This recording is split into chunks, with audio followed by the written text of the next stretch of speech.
Oh hey, didn't see you there. Welcome to Rad Time Customs.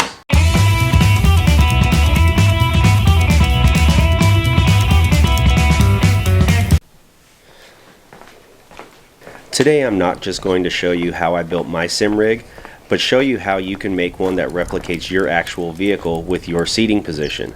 For this rig, I will be using my Project Radvert box body Mustang. Okay, so on to the measurements. The first measurement I'm going to take is from my brake pedal to the seat. That gave me a total of 20 inches. Then from the floor up to the center of the steering column, that gave me 21 inches. Then I took from the seat cushion up to the center of the steering column at 12.5 inches. The bottom of the steering wheel to the back of the seat, that gave me 21 inches. Then I took from the floor to the top of the seat cushion, which was 10 inches. Then I checked the relation of my shift ball. So the shift ball, if you look at it, goes right with the back of the adapter for the steering wheel. I then took a measurement from the shifter to the seat, which was 4.5 inches. And then with the brake pedal fully depressed, I measured 40 inches from the brake pedal to the rear seat mount. After that, I had to figure out how wide my rig was going to be, so I measured from the door to the center console, which gave me 24 inches. Then I took a digital degree, placed it on the floor to zero it out, then placed it on the steering wheel, which gave me 22.5 degrees. Then finally, with the brake pedal fully depressed, I measured from the brake pedal to the end of the kick panel where the door opening is, which gave me 12 inches. So we'll take these measurements and transfer it onto some wood and make a sim rig. So these are the two main rails that we're going to use. Originally it was 40 inches from the brake pedal to the back of the seat, so the rails really only need to be about 40 inches. But you have to take into consideration that the pedals themselves have a whole bottom bracket that's going to take up more space at the front. So in order to compensate for the pad that the pedals are attached to, we have to add an additional 5 inches. So you have 5 inches with those pedals before you even get to where the brake goes all the way down. So we're adding 5 inches here, and then in the back I'm going to add an additional 13, and I will show you why later. So that gives us a grand total of 58 inches. So I've already marked 58 inches, and now I'm going to use the square just to draw us a line here. Alright, we'll do the same to the other side and we'll cut them up.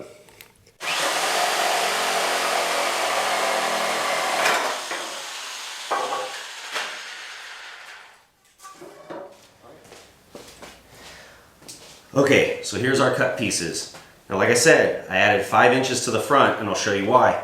When this brake pedal goes all the way down, the distance between this brake pedal and the front of where we cut this is 5 inches. So that gives enough for this plastic bezel to lay flat against the end.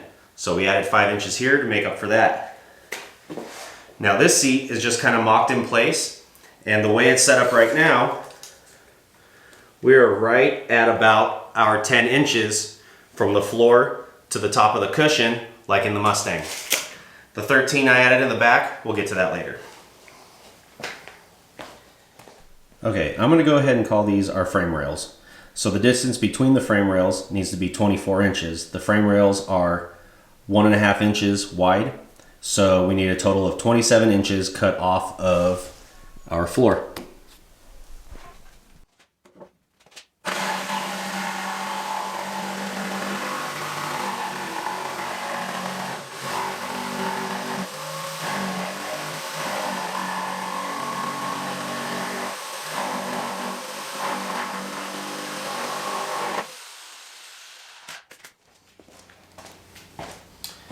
Okay, so now that it's cut down, we're at 27 and 27, and then I cut it down 34 front to back. And after I get these secured with some screws and we flip it back over, I'll show you why.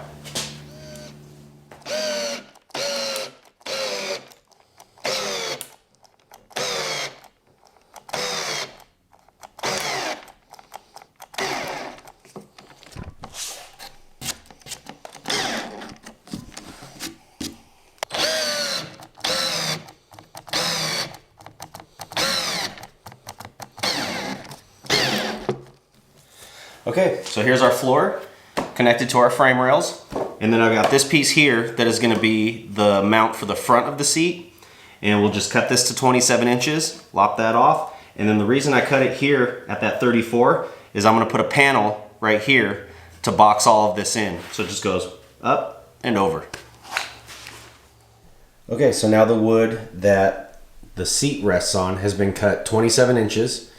And then I measured 11 inches from the back to here, and then we have our 34 inches, just like the floor, to here is 34.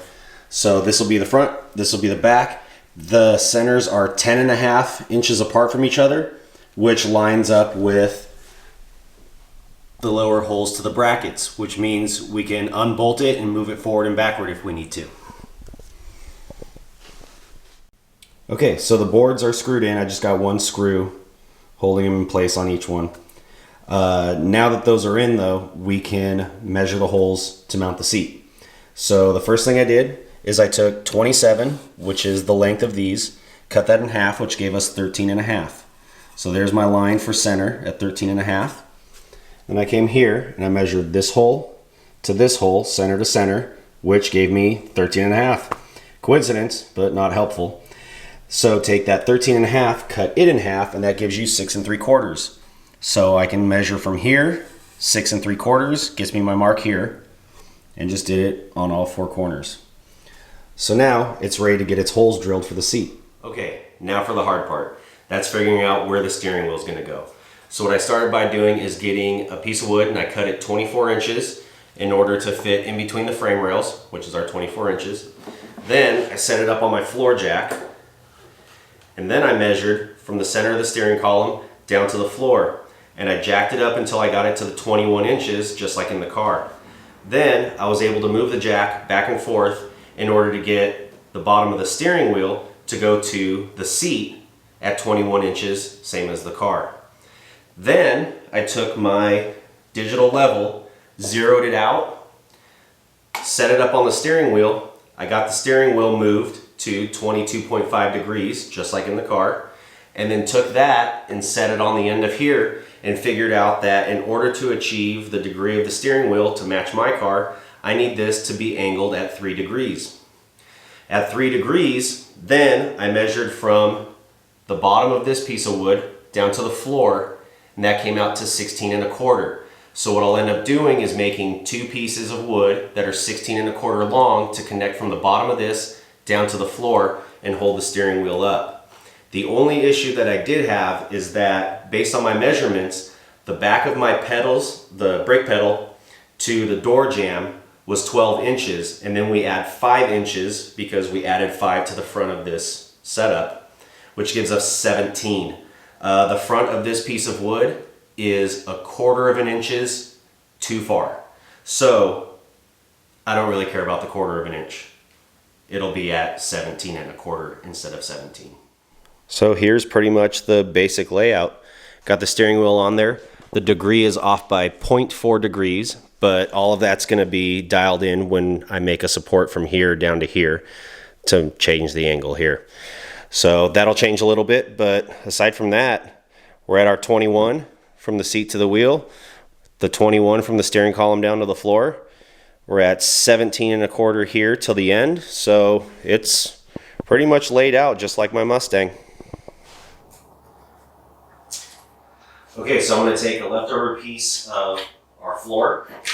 I'm just going to flip it up like that, get it where I want it, mark it, and then we'll have a nice little stopping piece here.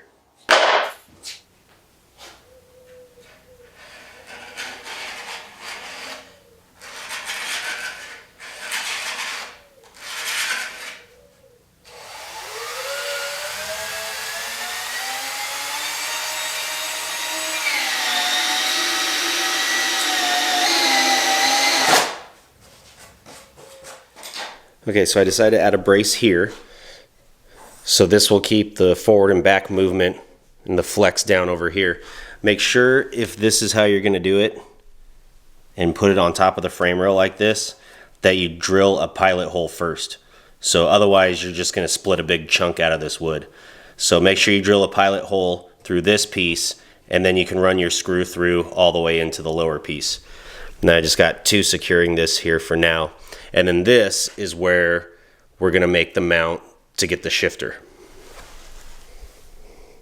Okay, so in order to get the shifter to mount in the correct location per my car, I had to get a little creative here. So I took here and notched in here so that this can kind of slide into this piece. And then I took a drill bit that was the size of the head of the screws, and I countersunk holes in here and then ran the screws through so that the head of the screw engages about halfway, and then it'll allow it to travel all the way into this piece and all the way into this piece and still hold nice and tight, so that's not going anywhere. Okay, so the shifter's mounted, so I'm just going to take and mark around the bezel. Then we can cut this section out and it'll go nice and smooth with the shifter. Okay, so the shifter's installed. The shift knob lines up roughly with where the adapter or the wheel mounts to the column, just like in the car. And then it measures 16 inches from the top of the gear shift knob down to the floor, just like the Mustang.